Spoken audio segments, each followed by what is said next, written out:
बोलो कृष्ण कन्हैया लाल की जय। बोलो राधे रानी की जय। राम कृष्ण हरे राम कृष्ण हरे राम कृष्ण हरे।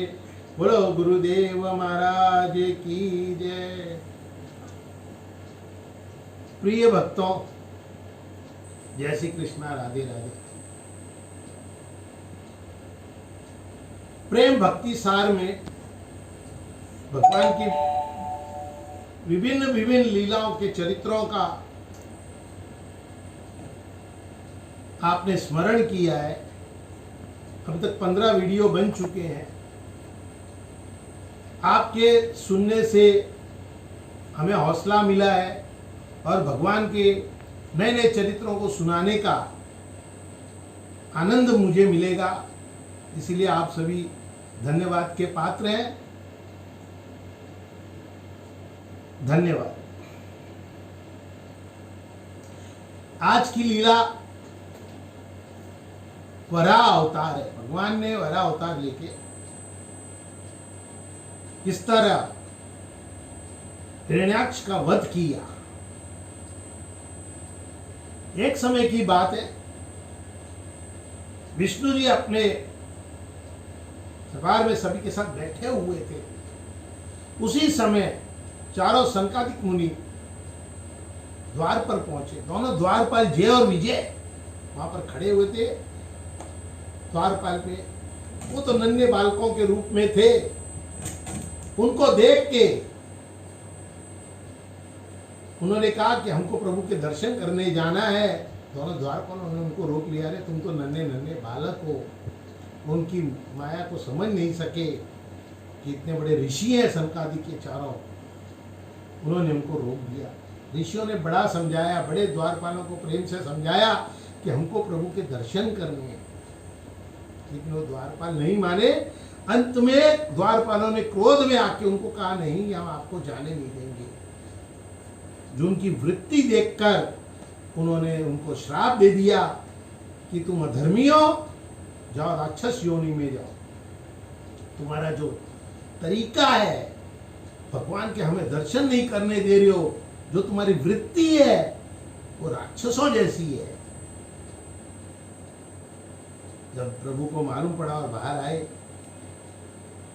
कि संकादिक ऋषि आए, उन्होंने उनका हाथ सवार किया, आदर सत्कार किया, तो ये दोनों द्वारपाल बड़े दुखी हो गए। बड़े दुखी होकर उन्होंने चारों से माफी मांगी है। तब उन्होंने कहा, हे तुम चिंता ना करो, ये प्रभु तुमको अपने जीवन में राक्षस योनि में भी प्रभु का स्मरण रहेगा और तुम्हारा प्रभु ही कल्याण करेंगे, तुमको मोक्ष भी प्रभु ही देंगे। कश्यप मुनि की जैसे अदिति से तब देवता हुए और दीति दूसरी पत्नी थी, उससे राक्षस हुए। वो राक्षस भी क्यों हुए? एक बार दीति को दिन में प्रेम भाव जाग गया। कश्यप मुनि ने मना किया कि ये सही समय नहीं है, गलत समय, गलत भाव जागने से तुमको राक्षस पुत्र होंगे। तो उनके दीति के 2 पुत्र हुए, हिरण्याक्ष और हिरण्यकश्यप। ये दोनों बहुत ही बलवान वीर, बहुत तपस्वी हुए। उनमें घमंड भर गया। घमंड भर चुका था कि हे, हमारे जैसा शक्तिशाली कोई नहीं है। देवता भी त्रस्त हो गए थे। हिरण्याक्ष ने पृथ्वी को जल में डुबो दिया। डुबाने का मतलब डुबो नहीं दिया, पृथ्वी के अस्तित्व को काफी कमजोर कर दिया। क्योंकि पृथ्वी पर जल ज्यादा है तो और ज्यादा जल का प्रभाव बढ़ गया और पृथ्वी निर्मल जो थी वो दबती चली गई। पृथ्वी निर्मल स्वभाव की है, दबती चली गई। उसका प्रभाव हिरण्याक्ष का बढ़ता ही चला गया। देवता परेशान हो गए। सारे लोग, ब्रह्मा आदि सभी लोग भगवान विष्णु के पास गए कि हे प्रभु, अंतर्यामी, इस चराचर जगत के स्वामी, आपसे ही सृष्टि है, आप ही पालन करता हो, आप ही संहार करता हो, आप अंतर्यामी हो प्रभु। हम सबको बचाओ। इस दुष्ट ने आज हमारे यहाँ इस पूरी पृथ्वी को जलमग्न कर दिया है।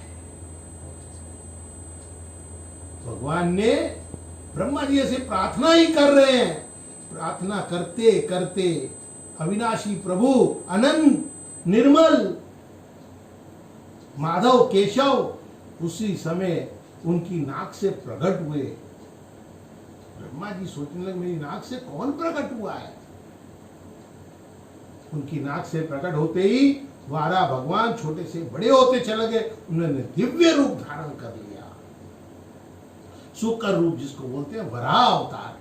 बोलो वारा भगवान की जय। उन्होंने कहा आप इस संसार की उत्पत्ति, स्थिति और नाश के कारण हुए प्रभु। तो वारा अवतार में क्या हुआ, भगवान जो थे उनके जो 4 पैर है वो कौन है, 4 वेद। उनकी आंखें कौन है, दिन और रात। उनका मुख कौन है, अग्नि। वारा अवतार भगवान समझ गए तो वो सीधा जल में गए पृथ्वी को लेने। हिरण्यकश्यप यहां आया, इनसे देवताओं को बोलने लगा मेरे से कोई नहीं जीत सकता, आओ आए तुम लड़ो। सब देवता समझ गए कि हम तो लड़ नहीं पाएंगे, हम तो कमजोर हो चुके हैं इसके सामने। इसके पास इतनी शक्तियां हैं, ये शक्तियों के मद में चूर हो चुका है। जब विनाश काल विपरीत बुद्धि, उसकी बुद्धि नष्ट हो चुकी थी क्योंकि उसका विनाश का काल आ चुका था। उसने क्या किया, बोले एक काम करो, प्रभु समुद्र में गए, वही तुमसे लड़ सकते हैं, बाकी तो कौन लड़ सकता है तुमसे, तुम उनको ही हरा दो। वो सारे देवताओं को छोड़ के भगवान के पास युद्ध चला गया समुद्र में लड़ने। लेकिन भगवान को समुद्र में देख के उसने बहुत ललकारा। अरे तू तो कमजोर है, तू राक्षसों का दुश्मन है, हे विष्णु। देखो फिर भी वो नाम तो लिए जा रहा है, हे विष्णु, हे नारायण। नारायण का मतलब क्या, नार यानी जल, और अयन यानी शयन करना। जो जल में शयन करता है वो है नारायण। बार बार बोल रहे हे विष्णु, हे नारायण, मेरे सामने तुम कमजोर हो। लेकिन भगवान पृथ्वी के भार को ऊपर अपनी दोनों सींगों के ऊपर पृथ्वी के ऊपर ले आए, और जैसे ही पृथ्वी को उन्होंने समतल किया वो फिर से कूद गए भगवान उससे लड़ने के लिए, और उन दोनों में घमासान युद्ध हुआ है। और अंत में भगवान ने अपने सींगों द्वारा उसको अपने यमलोक, अपने लोक पहुंचा दिया है, विष्णु लोक। बोलो वारा भगवान की जय।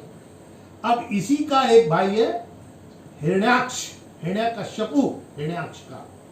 उसकी उनसे भगवान भक्त प्रहलाद हुए, उसकी कथा हम आगे सुनाएंगे क्योंकि वो कथा और बड़ी है, उसका अलग आनंद है। नरसिंह अवतार है भगवान का उसमें। कहने का मतलब है कि राक्षस योनि क्यों मिली इनको हिरण्याक्ष और हिरण्यकश्यपु मिले एक बार, फिर ये रावण और कुंभकर्ण बने, फिर शिशुपाल और दंतवक्त्र बने। ऐसे 3 बार इनको 3 योनियां मिली हैं। लेकिन तीनों बार भगवान विष्णु ने इनका संहार करके इनको मुक्ति दी है, अपना लोक प्रदान किया है। ये दोनों जय और विजय भगवान के ही पार्षद थे, भगवान के ही द्वारपाल थे। देखो भगवान अपने द्वारपालों को भी राक्षस बना देते अगर गलत कार्य करता है इंसान। इस कथा का तात्पर्य क्या है? इस कथा का तात्पर्य ये है कि आप भगवान के समीप रह के मृदुवाणी बोलो। आपके द्वार पे कोई भी आया हो, जाना हो अनजाना हो, उसे कटु वचन मत बोलो, उसका सत्कार करो, उसका सम्मान करो, उसको इज्जत दो।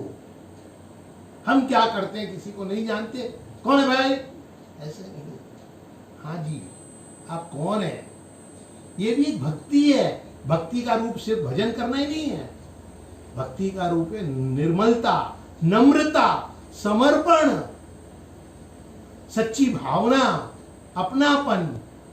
ये भी भक्ति के गुण ही है। बोलवाड़ा भगवान की जय। दिल की बेकार नहीं होगी, प्रार्थना दिल की बेकार नहीं होती, ये प्रार्थना दिल की बेकार नहीं होती, बेकार नहीं होती। पूरा है भरोसा, मेरी हार नहीं होती। पूरा है भरोसा, मेरी हार नहीं होती। सांवरे जब तू मेरे साथ है, सांवरे सर पे तेरा